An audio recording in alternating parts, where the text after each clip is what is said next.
ಅರ್ಜುನ ಅಷ್ಟೆಲ್ಲ ವಾದವನ್ನು ಮಂಡಿಸಿರ್ತಾನೆ. ಈ ಎಲ್ಲ ಮಾತನ್ನು ಹೀಗೆ ಕೃಷ್ಣ ಎರಡೇ ಸಾಲಿನಲ್ಲಿ ಆತನನ್ನು ಉದ್ದೇಶಿಸಿ ಮಾತನಾಡಿದಂತಹ ಸಂದರ್ಭದಲ್ಲಿ ಅರ್ಜುನ ಒಂದು ಕ್ಷಣ ದಿಗ್ಭ್ರಾಂತಿಗೊಳ್ತಾನೆ. ಆದ್ರೆ ಯುದ್ಧಕ್ಕೆ ಸಿದ್ಧನಾಗುವಂತಹ ಮಟ್ಟಿಗೆ ಆತನ ಮಾನಸಿಕ ಸ್ಥಿಮಿತತೆ ಮೇಲೆ ಬರುವುದಿಲ್ಲ. ಆಗ ಏನ್ ಹೇಳ್ತಾನೆ ಅರ್ಜುನ ಅಂತ ಕೇಳಿದ್ರೆ, ಅಲ್ಲಿ ಮತ್ತೆ ಅರ್ಜುನ ಪ್ರಾರಂಭ ಮಾಡ್ಲಿಕ್ಕೆ ಮಾತನ್ನು ಪ್ರಾರಂಭಿಸ್ತಾನೆ. ಅರ್ಜುನ ಯಾವ ರೀತಿಯಾಗಿ ಮಾತನ್ನು ಪ್ರಾರಂಭಿಸ್ತಾನೆ ಅಂತ ಹೇಳಿದ್ರೆ, ಮತ್ತೆ ಅದೇ ಸಮಸ್ಯೆಗಳು, ಆತನ ಸಮಸ್ಯೆ ಬದಲಾಗುವುದಿಲ್ಲ. ಆದ್ರೆ ಈ ಬಾರಿ ಆತ ವಾದ ಮಂಡಿಸುವಂತಹ ರೀತಿ ಏನಿದೆಯೋ ಅದು ಬದಲಾಗ್ತದೆ. ಆತ ಹೇಳ್ತಾನೆ, ಕಥಂ ಭೀಷ್ಮ ಮಹಂ ಸಂಖ್ಯೆ ದ್ರೋಣಂಚ ಮಧುಸೂದನ ಇಶುಭಿ ಪ್ರತಿಯೋತ್ಸ್ಯಾಮಿ ಪೂಜಾರ್ಹ ವರಿಸೂದನ ಅಂತ. ಅಂದ್ರೆ ಮತ್ತೆ ಅದೇ ಭೀಷ್ಮ, ಮತ್ತೆ ಅದೇ ದ್ರೋಣ, ಮತ್ತೆ ಅದೇ ನಾನು ಯುದ್ಧ ಮಾಡುವುದಿಲ್ಲ, ಅದೇ ವಾದ. ಆದ್ರೆ ಈ ಬಾರಿ ಅದನ್ನು ಪ್ರಸ್ತುತಪಡಿಸುವಂತಹ ರೀತಿ ಆತ ಬದಲಿಸ್ತಾರೆ.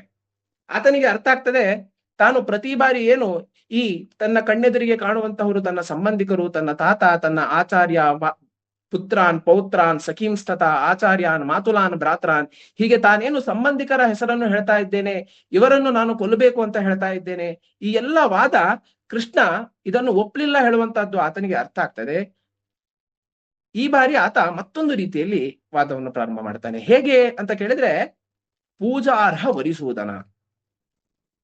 ಕೃಷ್ಣನ ಬಳಿಯಲ್ಲಿ ಹೇಳ್ತಾನೆ, ಏನು ನಾನು ಯುದ್ಧವನ್ನು ಮಾಡು ಅಂತ ನೀನು ಹೇಳ್ತಾ ಇದ್ಯೋ, ಆ ಯುದ್ಧವನ್ನು ನಾನು ಮಾಡ್ಬೇಕಾಗಿರುವುದಂತಹದ್ದು ಯಾರ ಎದುರು? ನಾನು ಮಾಡ್ಬೇಕಾಗಿರುವಂತಹದ್ದು ಯುದ್ಧ ಯಾರ ಎದುರು ಅಂತ ಕೇಳಿದ್ರೆ, ಪೂಜಾರ್ಹವಾಗಿರುವಂತಹ ಭೀಷ್ಮ ದ್ರೋಣರ ಎದುರು. ಅಂತಹ ಭೀಷ್ಮ ದ್ರೋಣರ ಎದುರು ನಾನು ಯಾವ ರೀತಿಯಾಗಿ ಯುದ್ಧ ಮಾಡ್ಲಿ? ಯಾರು ಭೀಷ್ಮ ದ್ರೋಣರಾದ್ರು? ಯಾರು ಅವರು? ನಮ್ಮ ಈ ಕಾಲದಲ್ಲಿ ಅತ್ಯಂತ ಜ್ಞಾನವಂತರಾದವರು, ಅತ್ಯಂತ ಬಲಶಾಲಿಗಳಾದಂಥವರು. ಇತ್ತ ಕಡೆ ಭೀಷ್ಮರು ರಾಜರ್ಷಿ ಆದಂಥವರು, ಅತ್ತ ಕಡೆ ದ್ರೋಣರನ್ನು ನೋಡಿದ್ರೆ ಅವರು ಬ್ರಹ್ಮರ್ಷಿಗೆ ತುಲ್ಯರಾದಂಥವರು. ಅಂತಹ ಭೀಷ್ಮ ದ್ರೋಣರ ಎದುರು ನೀನು ಯುದ್ಧವನ್ನು ಮಾಡು ಅಂತ ಹೇಳ್ತಾ ಇದೀಯ. ಹೇಗಿದ್ದವರು ಇವರು ಅಂತ ಕೇಳಿದ್ರೆ, ಕುಟುಂಬ ಕುಲ ಇವೆಲ್ಲವನ್ನು ಬಿಡು, ಭೀಷ್ಮ ದ್ರೋಣರು ಇಂದಿನ ವರ್ತಮಾನದ ನಮ್ಮ ಸಮಾಜ ಏನಿದೆಯೋ ಅದಕ್ಕೆ ಅತ್ಯಂತ ಮುಖ್ಯರಾದಂತಹವರು ಅವರು. ಭೀಷ್ಮರು ಯಾರು? ಅವನು ಅಷ್ಟ ವಸುವಿನಲ್ಲಿ ಒಬ್ಬ, ಸಾಕ್ಷಾತ್ ಪರಶುರಾಮರಿಂದ, ದಶಾವತಾರಗಳಲ್ಲಿ ಒಂದಾದಂತಹ 6ನೇ ಅವತಾರವಾದಂತಹ ಪರಶುರಾಮನಿಂದ ಶಾಸ್ತ್ರಗಳ ಅಭ್ಯಾಸವನ್ನು ಮಾಡಿದಂಥವನು. ಆ ಕುರುಕುಲ ಏನಿದೆಯೋ ಅದನ್ನು ತಲೆಮಾರುಗಳಿಂದ ರಕ್ಷಿಸಿಕೊಂಡು ಬಂದಂತಹ ವ್ಯಕ್ತಿ. ಇತ್ತ ಕಡೆ ದ್ರೋಣ ದ್ರೋಣನು ಕೂಡ ಬ್ರಹ್ಮರ್ಷಿಗೆ ತುಲ್ಯರಾದಂಥವರು. ದ್ರೋಣನು ಕೂಡ ಪರಶುರಾಮರಿಂದಲೇ ಶಾಸ್ತ್ರ ಎಲ್ಲವನ್ನು ತಿಳಿದುಕೊಂಡಂತವರು. ಅಲ್ಲದೆ ಆ ರಣಾಂಗಣದಲ್ಲಿ ಕುರುಕ್ಷೇತ್ರದಲ್ಲಿ ಯಾರು ನಿಂತಿದ್ದಾರೋ ಯುದ್ಧಕ್ಕೆ ಅಂತ ಹೇಳಿ, ಆ ಯುದ್ಧಕ್ಕೆ ನಿಂತಂತವರಲ್ಲಿ ಪ್ರಮುಖರ ಹೆಸರನ್ನು ನಾವು ಏನಾದ್ರೂ ತೆಗೆದುಕೊಂಡ್ರೆ, ಆ ಎಲ್ಲ ಪ್ರಮುಖರು ಯಾರಿಂದ ಶಸ್ತ್ರಾಭ್ಯಾಸವನ್ನು ಮಾಡಿದ್ದಾರೆ ಅಂತ ಕೇಳಿದ್ರೆ, ಅವರೆಲ್ಲ ಶಸ್ತ್ರಾಭ್ಯಾಸವನ್ನು ಮಾಡಿದ್ದಂತಹದ್ದು ಈ ದ್ರೋಣರ ಬಳಿಯಲ್ಲೇ. ಹಾಗಾಗಿ ಕಥಂ ಭೀಷ್ಮ ಮಹಂ ಸಂಖ್ಯೆ ದ್ರೋಣಂಚ ಮಧುಸೂದನ ಇಶುಭಿಹಿ ಪ್ರತಿಯೋತ್ಸ್ಯಾಮಿ ಪೂಜಾರ್ಹ ವರಿಸೂದನ.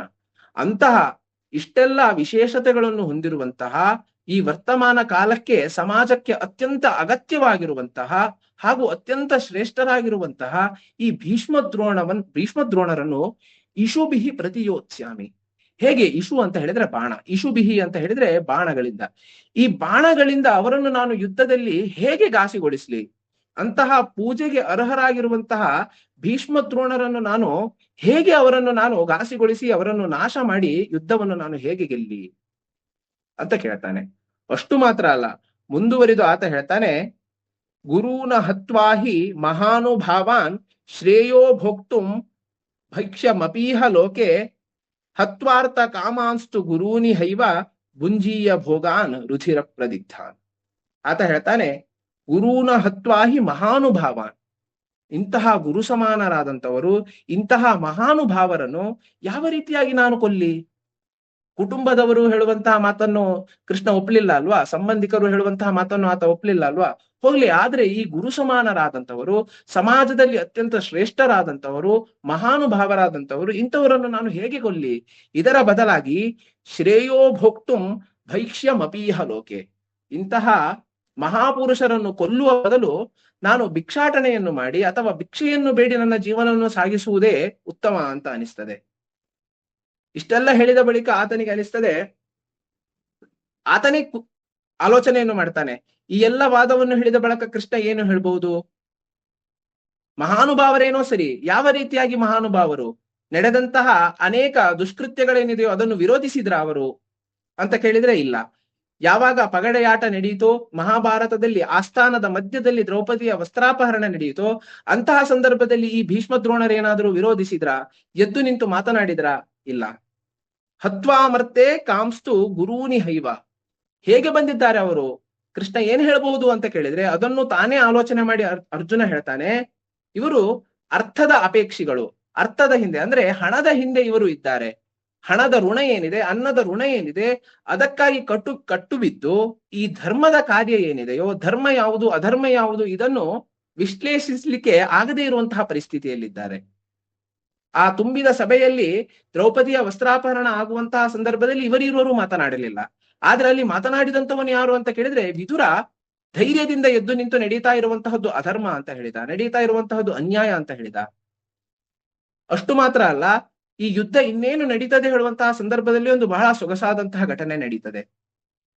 ಯುದ್ಧ ಇನ್ನೇನು ಪ್ರಾರಂಭ ಆಗ್ಬೇಕು ಹೇಳುವಂತಹ ಸಂದರ್ಭದಲ್ಲಿ ಧರ್ಮರಾಜ ತನ್ನ ಎರಡೂ ಕೈಗಳನ್ನು ಎತ್ತಿಕೊಂಡು ಆತ ಕೌರವ ಪಾಳೆಯದತ್ತ ಹೋಗ್ಲಿಕ್ಕೆ ಪ್ರಾರಂಭ ಮಾಡ್ತಾನೆ. ಆಗ ಎರಡೂ ಪಾಳೆಯದಲ್ಲಿಯೂ ಗೊಂದಲ ಸೃಷ್ಟಿ ಆಗ್ತದೆ, ಆತಂಕ ಸೃಷ್ಟಿ ಆಗ್ತದೆ. ಯಾಕೆ ಧರ್ಮರಾಜ ಈ ರೀತಿಯಾಗಿ ಎರಡು ಕೈಗಳನ್ನು ಎತ್ತಿಕೊಂಡು ಅತ್ತ ಕಡೆಗೆ ಓಡ್ತಾ ಇದ್ದಾನೆ? ಇನ್ನೇನು ಪಾಂಡವರ ಪಾಳೆಯದಲ್ಲಿ ಮಾತುಗಳು ಪ್ರಾರಂಭ ಆಗ್ತದೆ. ಧರ್ಮರಾಜ ಮತ್ತೆ ಶರಣಾಗಿ ಬಿಡ್ತಾನೋ ಏನೋ, ಯುದ್ಧ ಬೇಡ, ತಮಗೆ ಈ ರಾಜ್ಯ ಸುಖ ಭೋಗ ಯಾವುದು ಬೇಡ, ಯುದ್ಧವನ್ನೆಲ್ಲ ನಿಲ್ಲಿಸಿ ತಾವು ಮತ್ತೆ ವನವಾಸಕ್ಕೆ ಹೋಗ್ತೇವೆ ಹೇಳುವಂತಹ ಮಾತನ್ನೇನಾದ್ರೂ ಶರಣಾಗತಿಯ ಮೂಲಕ ಹೇಳಿಬಿಡ್ತಾನೋ ಅಂತ ಪಾಂಡವರ ಪಾಳೆಯದಲ್ಲಿ ಮಾತುಗಳು ಪ್ರಾರಂಭ ಆದ್ರೆ ಅತ್ತ ಕೌರವರ ಪಾಳೆಯದಲ್ಲಿ ಬಹುಶಃ ಧರ್ಮರಾಜ ಶರಣಾಗತಿಗೆ ಬರ್ತಾ ಇದ್ದಾನೆ ಅಂತ ಎಲ್ಲರೂ ಅಂದುಕೊಳ್ತಾರೆ. ಆದ್ರೆ ಧರ್ಮರಾಜ ಎರಡೂ ಕೈಗಳನ್ನು ನೇರವಾಗಿ ಎತ್ತಿಕೊಂಡು ಹೋಗಿದ್ದೆಲ್ಲಿಗೆ ಅಂತ ಕೇಳಿದ್ರೆ ಭೀಷ್ಮರಿದ್ದಂತಹ ಕಡೆಗೆ, ದ್ರೋಣಾಚಾರ್ಯರಿದ್ದಂತಹ ಕಡೆಗೆ. ಅಲ್ಲಿ ಹೋಗಿ ಆತ ಭೀಷ್ಮರ ಎದುರು ನಿಂತುಕೊಂಡು ಹೇಳ್ತಾನೆ, ಯುದ್ಧವನ್ನು ನಿಲ್ಲಿಸ್ಲಿಕ್ಕೆ ಏನೆಲ್ಲ ಮಾಡಬಹುದಿತ್ತೋ ಆ ಎಲ್ಲ ಪ್ರಯತ್ನಗಳನ್ನು ನಾವು ಮಾಡಿದ್ದೇವೆ. ಯುದ್ಧವನ್ನು ನಾವು ಬಯಸಿ ಬಂದವರಲ್ಲ, ಯುದ್ಧ ಈಗ ನಮಗೆ ಅನಿವಾರ್ಯ ಆಗಿದೆ. ಯುದ್ಧವನ್ನು ನಿಲ್ಲಿಸ್ಲಿಕ್ಕೆ ಶ್ರೀ ಕೃಷ್ಣನನ್ನೇ ನಾವು ಸಂಧಾನಕ್ಕಾಗಿ ಕಳಿಸಿದ್ವಿ. ಆ ಸಂಧಾನ ವಿಫಲ ಆಯಿತು. ಆ ಸಂಧಾನದಲ್ಲಿ ನಾವು ನಮ್ಮ ಪಾಲಿನದ್ದು ಅಂತ ಏನಿದೆಯೋ ಅದು ನಮಗೆ ಸಿಗದೇ ಇದ್ರೂ ಪರವಾಗಿಲ್ಲ, ಆದ್ರೆ ಅದರ ಬದಲಾಗಿ 5 ಗ್ರಾಮಗಳನ್ನಾದ್ರೂ ನೀಡು ಹೇಳುವ ಮಟ್ಟಿಗೆ ನಾವು ಸಿದ್ಧರಾಗಿದ್ವಿ. ಆದ್ರೆ ಅದೂ ಕೂಡ ಯಶಸ್ಸಾಗ್ಲಿಲ್ಲ. ಹೀಗೆ ಯುದ್ಧವನ್ನು ನಿಲ್ಲಿಸ್ಲಿಕ್ಕೆ ಸರ್ವ ಪ್ರಯತ್ನವೂ ನಮ್ಮ ಕಡೆಯಿಂದ ಆಗಿದೆ. ಆದ್ರೆ ಈಗ ಯುದ್ಧ ಅನಿವಾರ್ಯ ಆಗಿದೆ. ಧರ್ಮಕ್ಕಾಗಿ ನಾವು ಯುದ್ಧವನ್ನು ಮಾಡ್ತಾ ಇದ್ದೇವೆ. ಹಾಗಾಗಿ ನೀವು ಆಶೀರ್ವಾದವನ್ನು ಮಾಡಬೇಕು ಅಂತ ಭೀಷ್ಮರ ಬಳಿಗೆ ಆತ ಹೋಗಿ ಕೇಳಿದಂತಹ ಸಂದರ್ಭದಲ್ಲಿ ಭೀಷ್ಮ ಹೇಳ್ತಾರೆ, ಅರ್ಥಸ್ಯ ಪುರುಷೋ ದಾಸೋ ದಾಸ್ವಸ್ತರ್ಥೋ ನಕಸ್ಯಚಿತ್ ಇತಿ ಸತ್ಯಂ ಮಹಾರಾಜ ಬದ್ಧೋಸ್ಮ್ಯರ್ಥೇನ ಕೌರವೈಹಿ ಅಂತ ಅವ್ರು ಹೇಳ್ತಾರೆ. ಮನುಷ್ಯ ಏನಿದ್ದಾನೋ ಅವನು ಹಣದ ದಾಸ. ಹಣ ಮನುಷ್ಯನ ದಾಸನಾಗಿ ಎಂದಿಗೂ ಇಲ್ಲ. ಹಾಗಾಗಿ ಈ ಅನ್ನದ ಋಣ ಏನು ತಿಂದಿದ್ದೇನೋ, ಈ ಕುರುವಂಶದ ಋಣದಲ್ಲಿ ಏನು ಬಿದ್ದಿದ್ದೇನೋ, ಆ ಕಾರಣಕ್ಕಾಗಿ ನಾನು ಇವರ ಕಡೆ ಯುದ್ಧವನ್ನು ಮಾಡಬೇಕಾಗಿದೆ. ಆದ್ರೆ ಧರ್ಮ ಎಲ್ಲಿದೆಯೋ ಅಲ್ಲಿ ಜಯ ಆಗೇ ಆಗ್ತದೆ. ಒಂದು ವೇಳೆ ನೀನೇನಾದ್ರೂ ಬರದೇ ಹೋಗಿದ್ರೆ ನಾನು ಆಡಿ ಬೆಳೆಸಿದಂತಹ ಮಕ್ಕಳು, ನನ್ನ ಕಣ್ಣೆದುರಿಗೆ ಬೆಳೆದಂತಹ ಮಕ್ಕಳು ನಿರ್ದಾಕ್ಷಿಣ್ಯವಾಗಿ ಯುದ್ಧಕ್ಕೆ ನಿಂತಿದ್ದೀರಲ್ಲ ಹೇಳುವಂತಹ ಭಾವನೆ ನನ್ನ ಮನಸ್ಸಿನಲ್ಲಿ ಜಾಗೃತ ಆಗ್ಬೋದಿತ್ತು. ಆದ್ರೆ ನೀನು ನನ್ನ ಬಳಿ ಬಂದು ಈ ರೀತಿಯಾಗಿ ಹೇಳಿದ್ದೀಯಾ, ಹಾಗಾಗಿ ಧರ್ಮ ಎಲ್ಲಿದೆಯೋ ಅಲ್ಲಿ ಜಯ ಹೇಳುವಂತದ್ದು ಸಿಕ್ಕೇ ಸಿಗ್ತದೆ ಅಂತ ಹೇಳ್ತದೆ. ಅಂದ್ರೆ ಅರ್ಜುನ ತಾನು ಮಹಾನುಭಾವರು, ಇವರು ಸಮಾಜಕ್ಕೆ ಅಗತ್ಯರಾದಂತವರು ಅಂತದ್ದನ್ನು ಹೇಳಿದ್ದೇನೆ. ಆದ್ರೆ ಕೃಷ್ಣ ಮುಂದುವರಿದು ಹೇಳಬಹುದು, ಈ ರೀತಿಯಾಗಿ ಹಣದ ಹಿಂದೆ ಋಣಕ್ಕೆ ಕಟ್ಟು ಬಿದ್ದು ನಡೆಯುವಂತಹ ಧರ್ಮ ಅಧರ್ಮಗಳನ್ನು ವಿಶ್ಲೇಷಿಸದೆ ಇವರು ಯುದ್ಧಕ್ಕೆ ನಿಂತಿದ್ದಾರೆ ಹೇಳ್ಬಹುದು ಹೇಳುವ ಕಾರಣದಿಂದ ಆ ಮಾತನ್ನು ಅರ್ಜುನನೇ ಸೇರಿಸಿ ಹೇಳ್ತಾನೆ. ಹತ್ವಾರ್ಥ ಕಾಮಾಂಸ್ತು ಗುರೂನಿ ಹೈವ ಪುಂಜೀಯ ಭೋಗಾನ್ ಹೃದಯ ಪ್ರದಿಗ್ಧಾನ್. ಈ ರೀತಿಯಾಗಿ ನೀನು ಆಲೋಚನೆ ಮಾಡಿದ್ರೆ ಅದು ಸರಿಯಾಗಿರಬಹುದು, ಆದ್ರೆ ಅದು ದೊಡ್ಡವರ ವಿಷಯ. ಅವರು ಋಣಕ್ಕೆ ಕಟ್ಟು ಬಿದ್ದು ಅಥವಾ ಸಂಬಳ, ಹಣ, ಯಾವುದೇ ವಿಚಾರಗಳಿರಬಹುದು ಅದಕ್ಕೆ ಕಟ್ಟು ಬಿದ್ದು ಯುದ್ಧವನ್ನು ಮಾಡ್ತಾ ಇರಬಹುದು. ಆದ್ರೆ ಆ ಕಾರಣಕ್ಕಾಗಿ ಅದನ್ನು ಶಿಕ್ಷಿಸ್ಲಿಕ್ಕೆ ನಾನು ಯಾರು? ನಾನು ಅತ್ಯಂತ ಕಿರಿಯ ವ್ಯಕ್ತಿ. ಇದು ಹಿರಿಯರ ವಿಚಾರ. ಆ ಕಾರಣಕ್ಕೆ ಶಿಕ್ಷಿಸಿ ನಾನೇನು ಮಾಡ್ಲಿ? ಒಂದು ವೇಳೆ ಇದನ್ನೆಲ್ಲವನ್ನು ಮೀರಿ ಕೂಡ ನಾನು ಯುದ್ಧವನ್ನು ಮಾಡಿದ್ದೇನೆ, ಅವರೊಡನೆ ಕಾದಾಟವನ್ನು ನಡೆಸಿ ಅವರನ್ನು ಕೊಂದು ಮುಂದೆ ರಾಜ್ಯವನ್ನು ಪಡೆದುಕೊಂಡಿದ್ದೇನೆ ಅಂತ ಹೇಳಿದ್ರೆ ಭುಂಜೀಯ ಭೋಗಾನ್ ರುಧಿರ ಪ್ರದಿಗ್ಧಾನ್.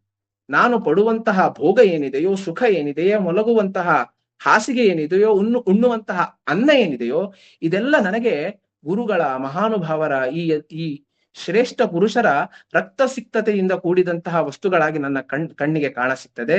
ಹಾಗಾಗಿ ನಾನು ಈ ಕಾರ್ಯವನ್ನು ಮಾಡ್ಲಿಕ್ಕೆ ಸಿದ್ಧನಿಲ್ಲ ಹೇಳುವಂತಹ ಮಾತನ್ನು ಹೇಳ್ತಾನೆ. ಹೀಗೆ ಅದೇ ವಿಚಾರ, ಅದೇ ಮಾತುಗಳು, ಆದ್ರೆ ಬದಲಾದಂತಹ ರೀತಿಯಲ್ಲಿ ವಾದವನ್ನು, ತನ್ನ ಪ್ರಸ್ತುತತೆಯನ್ನು ಇಲ್ಲಿ ಅರ್ಜುನ ಮಂಡಿಸ್ತಾನೆ. ಈ ಎಲ್ಲ ಮಾತಿಗೆ ಕೃಷ್ಣ ಏನು ಹೇಳ್ತಾನೆ ಹೇಳುವಂತಹದ್ದನ್ನು ನಾವು ಮುಂದಿನ ತರಗತಿಗಳಲ್ಲಿ ನೋಡೋಣ. ಶ್ರೀಕೃಷ್ಣ ಅರ್ಪಣಮಸ್ತು.